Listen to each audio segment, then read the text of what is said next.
What's up, guys? Welcome back to the Gold Guy YouTube channel, and welcome back to the 1974 Honda MT250 restoration.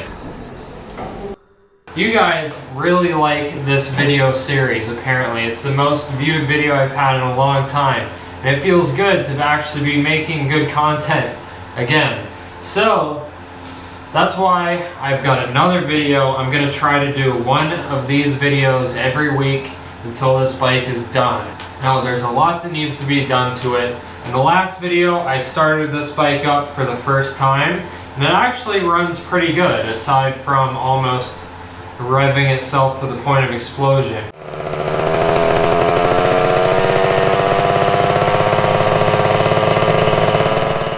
But it didn't explode. If you didn't watch that video, what are you doing? You're missing out. Go watch that now, and then come back and watch this one. So, this bike needs a decent amount of work. And the only real way to do that is to just strip everything down, tear it all apart, and just work on everything one piece at a time. That's the only real good way to do it. So, that's what this video is. I'm going to be disassembling this whole bike down to the frame. Everything is coming off. Oh yeah, I almost forgot. There was actually something I wanted to say before I started ripping this bike apart. So, I just recently quit my full-time job, and I'm really trying to make this thing work. I really don't want to get another job. I was miserable, and that's probably some of the worst days of my life. I just really feel like I need to be doing my own thing in life. I feel like there's a lot I can do here on YouTube for inspiring you guys. That's my favorite thing in this world to do, and I really want to be able to do that full time. I mean, I can build lots more bikes. Unfortunately, from that last video, which got almost 10,000 views, I still only made like $30. So I really don't make much money from the YouTube videos alone. That's why I am asking for your help. I don't like to ask people for help, but I really need it. I know there's a select few of you guys that just love the motorcycle restorations. They're the only videos on my channel you watch, and I love making them, but they cost a lot of money. So what I'm asking for is I'm gonna start up my Patreon, and I'm gonna make things a little bit more simple. All it is just $10 a month, and what I'll do is I'll shout out your name in every video. At the end of the video, I will list the names of my patrons, and those people are gonna be the ones that are gonna be keeping the videos coming out, really. And if you don't want to do Patreon, I have a PayPal too. You can just donate there, and you guys, you don't even know how much I would appreciate that. I'm just trying to make this thing work, guys. So bear with me. Let's get this bike apart. Go! Obviously, gas tank is not connected, so that's pretty easy. We got that right off. And then the seat. There's just two pins holding that thing in. Real easy to remove. Hold the pins in place. There's one, there's two. Now, this big pin comes out.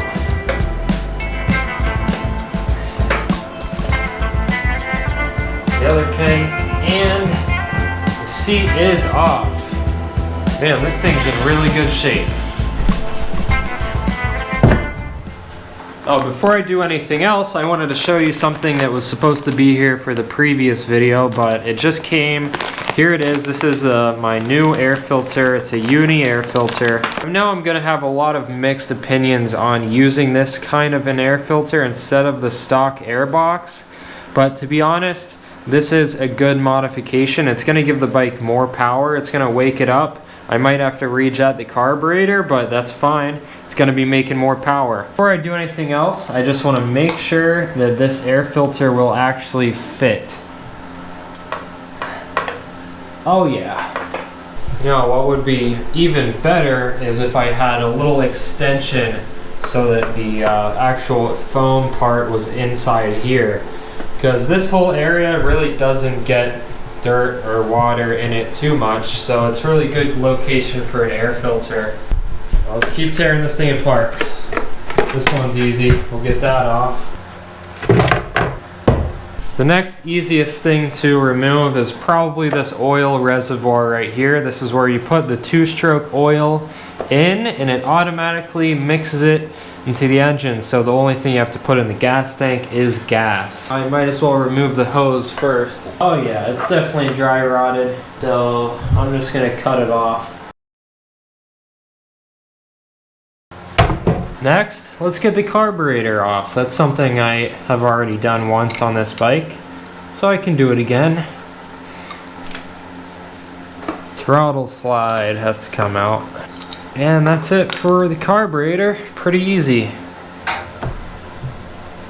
Now we are in virgin territory. I have not removed any of this other stuff from the bike yet. So let's start with the exhaust pipe, because it's probably got like 1 bolt holding it in. I know for sure it's got this nut holding it on right here. That's just a 12mm nut. Oh nope, 1 more nut on the back side. Yeah, it's missing the spring there. I think that's it. Yep, that was it. Man, it looks weird without the exhaust pipe. Well, let's go ahead and pull off that new coil that I put on in the last video. Just 2 bolts holding this guy on.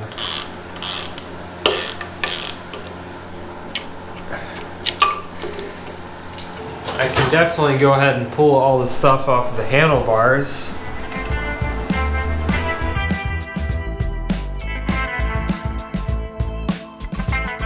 Huh. I wonder if these little cord tie wraps that held the cables to the handlebars are original. Kinda looks original. There we go. Then this side. I haven't messed with this side at all. Wow, that grip came off easily. It slid right out with some rust acting as lubricant. Not bad. It's in pretty good shape. It does have 1 little crack on the back, that's it. Oh, I see. Had to remove the cable first. There we go. That is everything off of the handlebars. So next, let's remove the handlebars themselves. This is held in by, yep, I was right, 12mm. 4 of them. Should we go Cafe Racer? What do you guys think? No. This is a dirt bike and it is staying a dirt bike. There we go. Okay, well, since we're here, next let's get the gauge cluster off.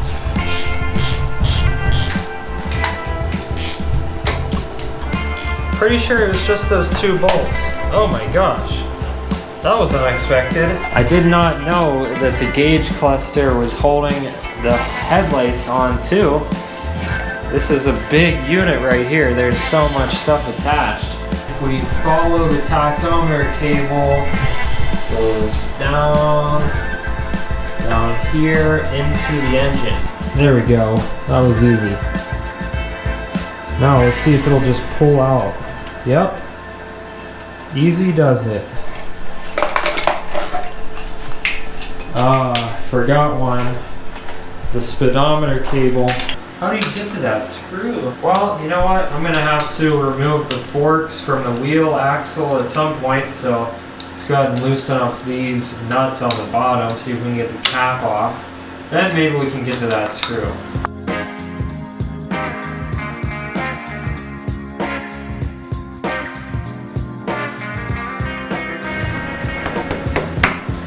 There we go. It was just held in by a ton of dirt.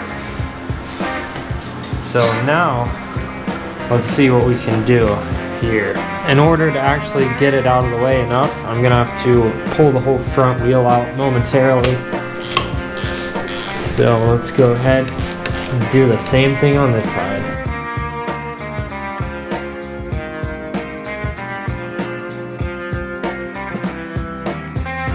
Oh, wow. Something unexpected happened. Could have just done this at the beginning and would have been fine. By turning that nut, it actually turns that speedometer cable drive. So now we should be able to get it out. Yeah, it's definitely broken. Gonna need a new one of those.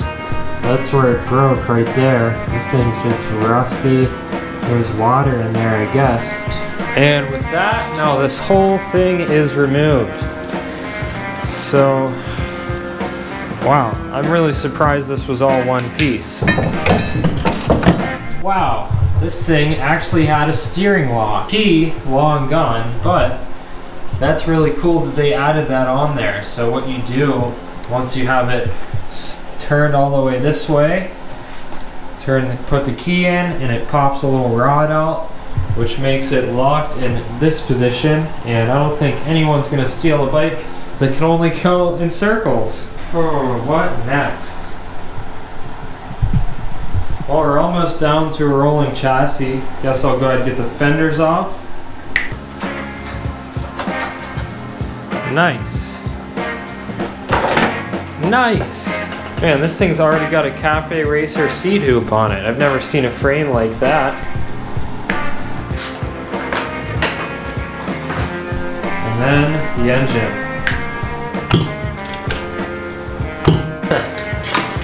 I don't know if this is worth anything because all the wires have been cut, but there's part of the wiring harness. It was just hanging there. I guess there's only 4 bolts holding the engine in, so let's pop them out. I hope they're all that easy.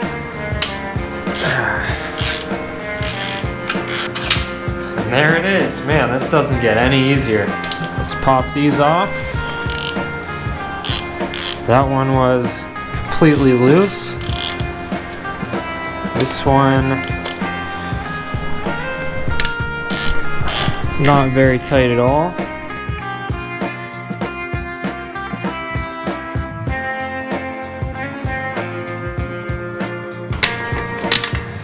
Two.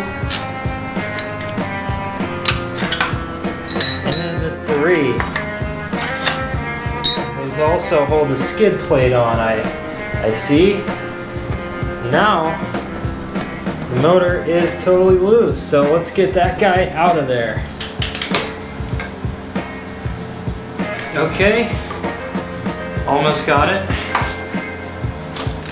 Wow. Oh my gosh. That was probably one of the easiest motor pulls I have ever done. Yes. See how heavy this guy is. Yeah, not that heavy. I could just lift this guy all day. Definitely lift this guy too. Everything about this bike is just so light.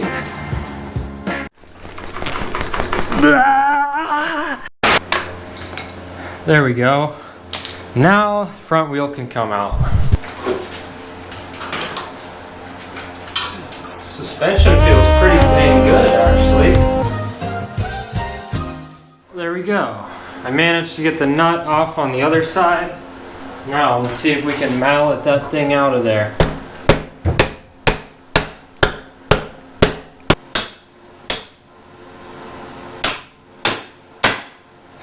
There it is. The only reason I was able to get that guy out is because someone was responsible and actually put some grease on it. Rear wheel, come on out. Ah, silly me. I forgot to get the chainstay off, or the stay bar, or sway bar, or whatever the heck you want to call it. There we go. I guess next, let's see if we can get the front forks out. Just this holding it on, maybe? I don't even think I have a socket that big. Well, I didn't have a socket big enough, but I had these, and that was enough to loosen up this nut. We also have to loosen up these 3 bolts. Now I think this top piece should come off. See if Mr. Mallet can get him to come off.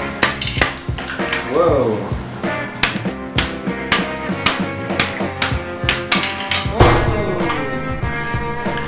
There we got the top triple tree clamp.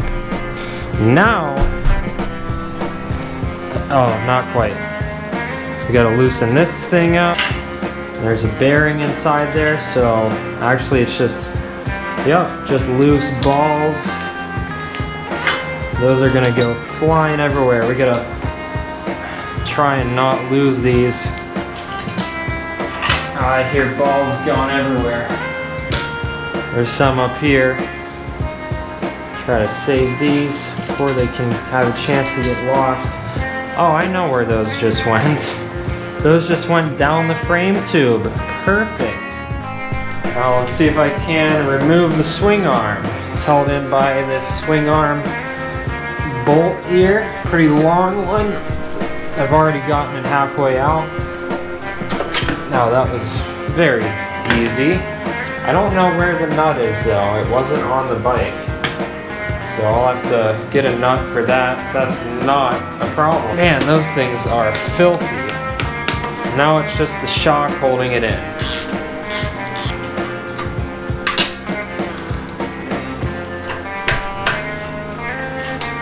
Oh, there's the right side.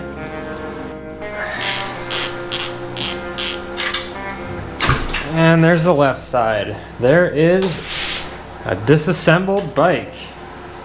Oh, we might as well pull the shocks off the swing arm too.